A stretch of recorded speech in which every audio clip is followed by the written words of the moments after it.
I used to work as a missing persons detective. This is the case that made me quit.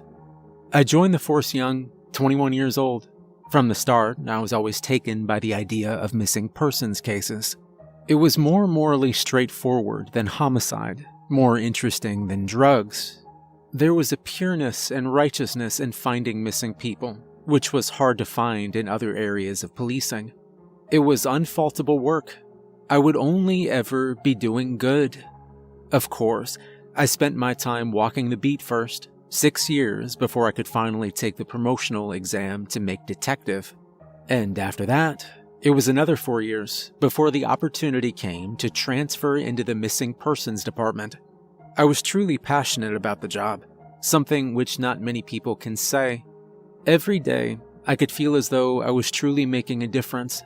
Delivering a presumed dead child back to their parents is an indescribably fulfilling experience. Of course, on the flip side came the crushing despair every time a case went cold.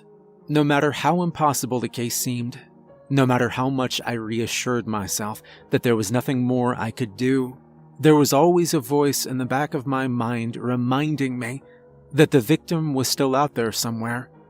The worst thing was when we found a corpse, knowing that I'd failed to save a life. There are so many out there that I've never found or found too late. I see their faces over and over again in my dreams.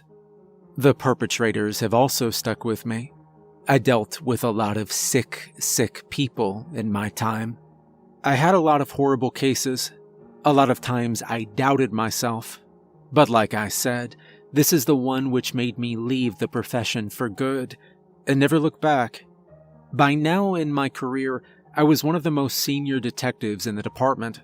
I got the lead on most cases and was generally looked to as someone to take charge when things took a turn for the worse. I walked into the station and was notified first thing about the call that had come through during the night. 5 children, 2 girls and 3 boys, between the ages of 4 and 6, had disappeared from the same neighborhood, literally within a few blocks of one another in the same day. I'm not going to tell you their names or who they were, out of respect to them and their families. I'm also not going to give any place names or details, which might give too much information about the case away. Trust me, you're better off knowing less. With the extremely similar circumstances between each disappearance, I made the executive decision to treat this as a serial kidnapping case. Normally in these situations, some creep has driven around the neighborhood in a van taking as many kids as he can. So, right away, we got to work. I know it's a cliche, but the first 48 hours really are the most important on these kinds of things. Wanting to move quickly, I and my partner went to interview one set of parents and sent junior detectives to interview the others. The parents I interviewed told me that they'd last seen their son the previous morning when he'd gone out to play on the front lawn. The mother had been out there supervising him, but she had to step back inside for 30 seconds to turn off the oven, and when she hurried back outside, her son was gone. Brief questions posed to neighbors gave no further clues. None of them had seen anything. The other detectives had come back with similar stories. Parents turning their back for a moment, and their children disappearing in the meantime. With no leads, we began our second step, checking CCTV in the surrounding area. Luckily, the suburbs where the kids were taken from were surrounded by dense commercial areas, high streets, and shopping centers. These kind of places always have loads of security cameras, but it takes time accessing and checking that much footage, and we were losing valuable hours. I was able to get permission from my superiors to rope in more officers to check all of the cameras as quickly as possible. Credit to my team. It only took us 24 hours to find the right piece of footage. Myself and a few of my higher-ranking colleagues, as well as the 2 detectives who had found the evidence, gathered in my office to analyze it. I remember that those 2, only junior detectives at the time, looked a bit shaken when they brought the footage to us. When we all sat down to watch, they warned us that the contents of the clip was strange, Looking back, that was the wrong word for it. We asked them to sum up what was in the first video. They told us we needed to see for ourselves. The camera which had caught the video was at the back of a supermarket, facing into one of those street depots where food trucks pull in to unload and restock. You know, those creepy-looking alleys behind stores, full of old cardboard boxes. They always give off an eerie vibe when you pass them in the street. This particular site had openings on 2 public roads, which is how the perp must have got access. The roads were unusually quiet ones for the area, which explains how nobody noticed. The CCTV footage began with a long alley empty. Then, far, far back, right at the end, we began to see a blurry, pixelated shape appear out of the dark. We couldn't make out what it was yet. It was still in the low-quality image stage. The shifting mass of fuzzy pixels grew closer and closer until we could make out an adult on foot with several children behind him. We were taken aback. Unusual for kidnappers to stay on foot. This made it much harder to see how he could have taken the kids without garnering attention. Eventually, the group came within clear view, and we all let out an audible gasp, a mixture of shock, confusion, and, at least in my case, fright. You see a lot of things in that job that give you the shivers, but not much like what was on that video screen. I'll do my best to describe the surreal sight that met our eyes. The man, and we could tell by his imposing height that it was a man, was wearing a disturbing getup. He had one of those Mr. Punch masks, you know, like the classic puppet character, an unsettling thing with a too long nose, hooked chin, and bulging eyes. The skin on the face of the mask had been painted far too pale, almost snow white, brazenly contrasting with the crimson-tinted cheeks, giving the unintentional complexion of someone at death's door. The mask was cartoonish, with heavily exaggerated angles and features, and I'm not afraid to say that it made me very uncomfortable. There was something about the popping eyes, with their swollen veins and poorly sketched pupils, that seemed to stare at me through the screen, and past that, into my mind. And the smile. It was only a mask, but the smile gave off an unmistakable air of malice and insidious intent. When I looked at the mask too long, I felt afraid. I felt as if something dark and terrible was searching hungrily for me. Whoever the creator of this visage was, they were an unhinged individual. The man wore a bizarre hat, black, shaped almost like a medieval jester, complete with silver baubles at the end of each sleeve. The cap and bells went down the back of his head far enough that his hair was obscured. He had a strange kind of coat on, more like a robe. It had no buttons or zip, and it was long, too long, flowing past his ankles and pooling on the ground around him in folds, almost like a miniature bridal train. The coat was formed of hundreds of colored patches stitched together, but you couldn't describe it as colorful. None of the patches were bright or vibrant. Each was a different dark hue. Some muddy brown, some gray, some a deep maroon, some dirty yellow, some chemical orange, some inky green. Not one color was pleasing, almost as if the coat had been sewed with the intention of causing visual discomfort. The coat had many, many pockets, far more than could ever be filled. It seemed that almost every patch had a pocket stitched into it. From 2 of these pockets, the 2 on his left and right hip, stretched a handkerchief of ribbon. The handkerchiefs were composed of a pattern of black and white alternating diamonds. The handkerchiefs stretched a few meters behind the man, and gripping tightly onto the fabric were the children. A scan of their faces confirmed that these were the missing kids we were looking for, and yet none of them looked traumatized. None were upset or crying. They all smiled and laughed, gripping the handkerchiefs. The strips of fabric were like those magicians' tricks, the never-ending ones. The children held on with both hands, 3 on one side, 2 on the other. They skipped along happily and energetically.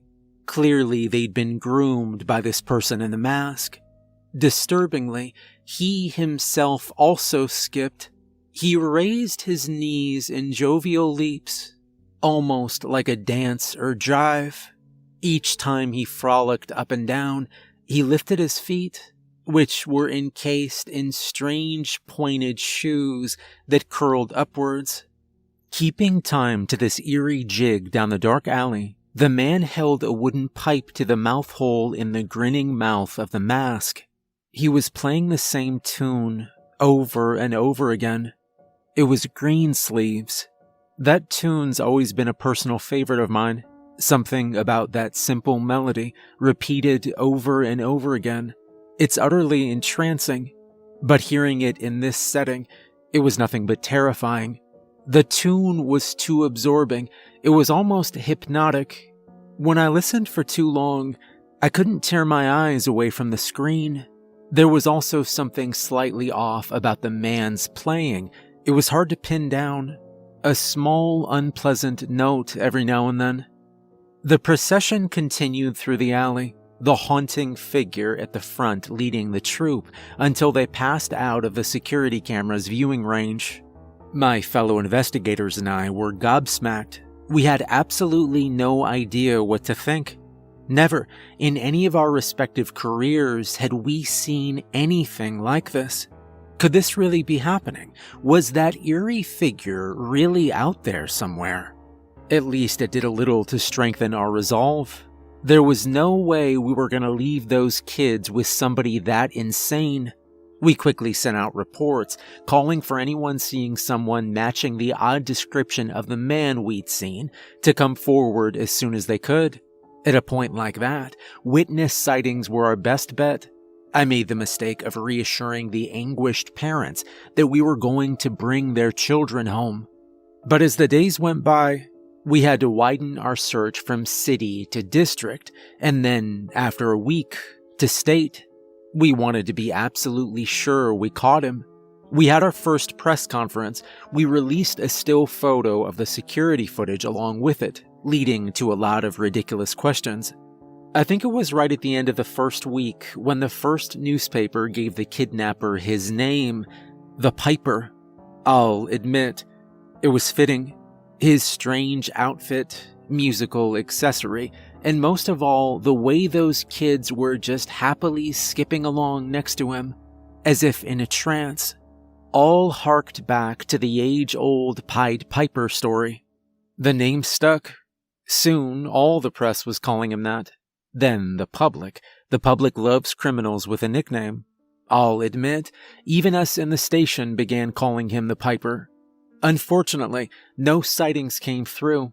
Nobody had seen the distinctive figure. We were just beginning to lose hope when we got the call. A man a few towns over had spotted a man dressed in attire matching the Piper's, with the children behind him in the alley behind his apartment building late at night. We went over there and interviewed the man, but he couldn't tell us much more than what he'd seen. It was very late, he was very tired, and he was sure his eyes had been playing tricks on him. Luckily, the building had a security camera facing the alley. We were given access to the reels of footage over the last few days and trawled back until we found the period of time during which the man had reported spotting the Piper. The footage was watched only by me and my partner, Jeffords, in the security room of the apartment building. With a similar angle to the first video, the camera faced down the long, dark alley. The cobbles were littered with broken glass and junk. This was a much shadier district. Then, we began to hear that same haunting melody, Green Sleeves. It sounded as if it were coming from somewhere far off in the distance at first, but it gradually got closer, and the closer it got, the more I began to shiver. Once again, we saw the same sight emerge as we had in the first piece of footage. The scene was practically unchanged. The piper still wore the same disturbing mask, the same peculiar hat and coat. He again proceeded slowly, rhythmically forward, dancing through the night. Still, he held that wooden pipe to his lips and played. And still, the 5 poor children were behind him, either side. Still, they clutched tightly with both hands to the long black and white handkerchiefs. But whereas before they'd laughed and skipped along with their tormentor, now their faces were gaunt and tear-stained. They looked thin, horribly thin, far thinner than they'd been before. I had the awful thought that these children looked as if they hadn't eaten in a week, and they'd been moving across the country on foot for most of that time. They did not frolic now. They stumbled and tripped as if they were being pulled along by the piper and his handkerchiefs. Yet still, they gripped the fabric. Still, they refused to let go. They were clearly in tremendous pain and tremendously fatigued. God, why didn't they just let go? As Jeffords and I watched in horrified silence, the piper removed one hand from his pipe, though he continued to play, deftly manipulating his instrument with only 5 fingers. His other hand reached into one of the many pockets of his coat. As he drew the hand out, we could make out something pink and gray squirming in his hand. I squinted at the computer screen we were watching the footage on and made the dreadful realization that he was holding a rat. The rat looked well fed. It was large and muscular. However, the mangy fur hinted at some kind of disease. The piper lifted the rodent by the tail as it clawed and twisted in the air, gnashing its jagged teeth. It looked mad with aggression, almost rabid. He suddenly tossed it backwards, behind himself and the kids.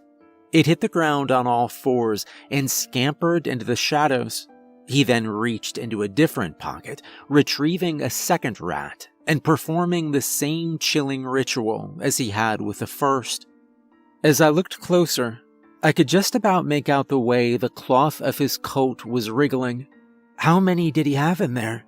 My brain suddenly noticed something. There were more rats, a little way behind the procession, staying just within the shadows, but always following. They leapt and crawled over the trash and obstacles in their way, moving in small groups of 3 or 4s, tenaciously following behind.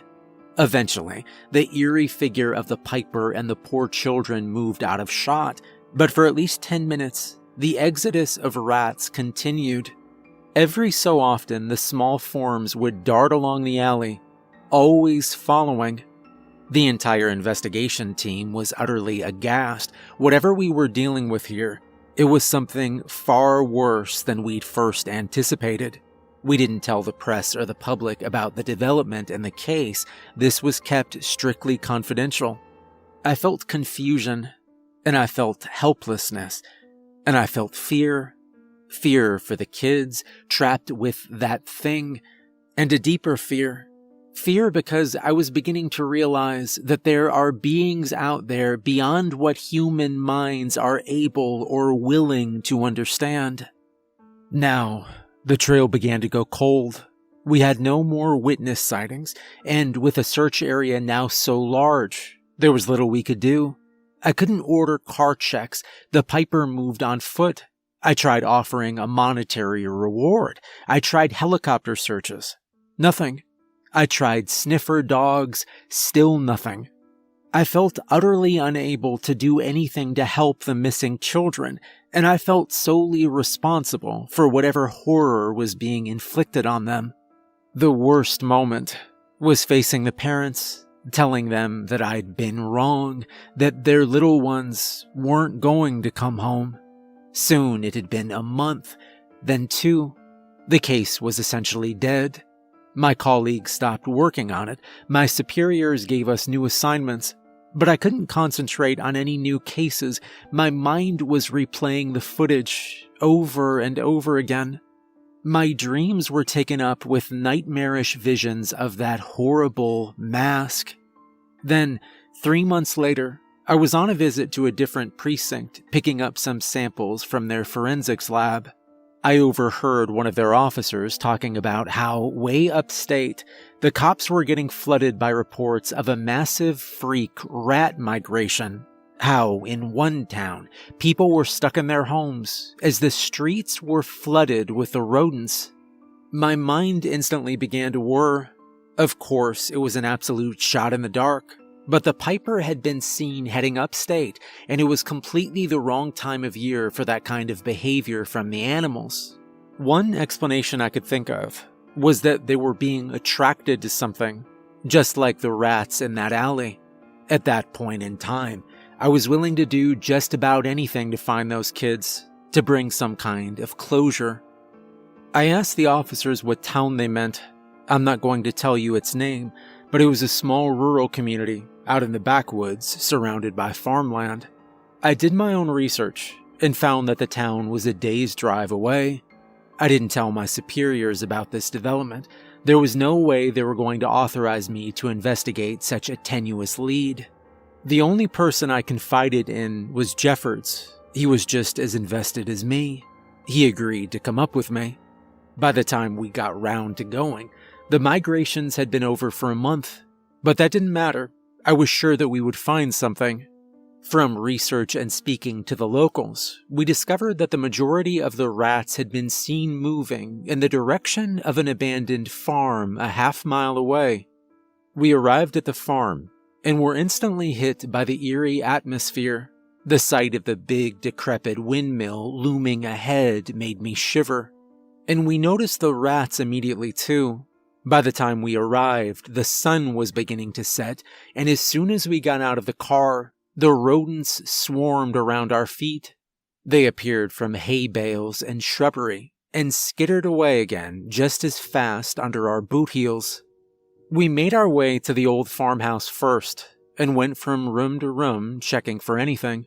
Here, the rats were even more populous, filling up corridors and diving out of rotting pantry shelves. We found nothing in the house, though we tore it apart, searching under beds and in the cupboards. Next, we trudged up to the big barn at the top of the hill. Looking up as we approached, I felt an unshakable sense of dread. The red and white paint was peeling off now, and there was a large hole in the roof where the timbers had collapsed. Jeffords and I heaved open the large doors and entered. The smell hit us first. It was absolutely rancid, a mixture of shit and death. The interior was pitch black. We could literally see nothing inside. Turning on our torches, we cautiously made our way past the stacks of molding hay, which were piled on top of each other all the way up to the roof. The ground was obscured by layers of thick, muddy straw, which in turn was caked with rodent feces. The only light was that provided by our torches and the weak moonlight shining through the hole in the roof. The rats were all around us, constantly brushing up against our legs, scuttling past. When I pointed my flashlight at the stacks of hay, I could see it writhing and shifting as if it was alive. Each bale must have been absolutely packed with the things. Every so often, one would leap out from the hay. The rats made me uneasy. They never quite plucked up the courage to attack us, but they screeched and bared their teeth whenever we passed them. When I pointed my torch far into the distance of the path ahead of us, I could see thousands of yellow eyes staring from the shadows, watching us, chittering. It was one of the most eerie sights I've ever seen. I noticed at first a faint sound coming from the end of the barn. As we got closer, hearts pounding, my ears could make it out to be that same tune, Greensleeves. Except this time, it was slightly different. It wasn't being played on a wooden pipe. It had a different kind of tinkle, almost like a piano, but not quite. Now, Jeffords and I were both extremely on edge, expecting any moment to see that horrific, smiling face. Eventually, we drew towards the end of the barn, and then we saw the door. In the center of the back wall was a rusty metal door. It was thick steel, like it had come from an industrial site. There were deep scratches and dents in the surface, and rust stained it all over. As I drew closer to that door, I felt fear. I wanted to turn and run away and never come back. I didn't want to see what lay beyond it. I knew somehow that whatever its contents was, it would be awful. We found the source of the noise sitting just in front of the door, an old battered music box. It acted almost as a background theme as we continued. The door, strangely, was not locked. We pulled the handle down, and with some effort, it creaked open. Instantly, the smell hit us. It was 100 times worse than when we'd first entered the barn. Jeffords turned and vomited on the floor. I somehow knew what we'd find. I'm going to describe what was behind the door as best I can, in such a way that's still respectful to the deceased. I don't want to go into graphic detail, especially not in this kind of case. But I have to. No, I need to get across the horror. If I come across as apathetic in my retelling of this, it's because I've wept for so long that I'm numb now. There was a room behind the door. Somebody had put up a fake back wall in order to conceal its presence. The room was small, but not cramped. There was a table set up in the center with 5 chairs around it. The whole room was covered in rat feces. There were thick chains connected to the walls, which ran all the way to each chair. Every chair had 2 chains, each with a manacle on the end, presumably to shackle the feet. In the center of the table, there was a pot of crayons and colored pencils, and there were stacks upon stacks of paper drawings, children's drawings, of houses and stick figures and pirate ships and random scribbles. Every drawing was soaked with blood. We didn't find a single whole body in there. The rats had taken care of that. We found that damn mask lying in the middle of the floor in the blood. It just seemed to stare up at us, grinning. We left the barn in a daze. I stomped on the music box, crushing it. We called for backup, and it soon arrived. Already, Jeffords and I decided to just tell the parents we'd found the bodies. Nothing more. No details. Ever since that day in the barn, I haven't been able to get the Greensleeves tune out of my head. Even after a year, I find myself humming it, no matter how much it revolts me. Even when I'm able to force myself to stop, it continues to play at the back of my mind. But nowadays, when it's late at night and I'm alone, I hear it clearly now, as if something is playing it on a wooden pipe just outside, and I want to listen. I want to go outside. I want to follow the music.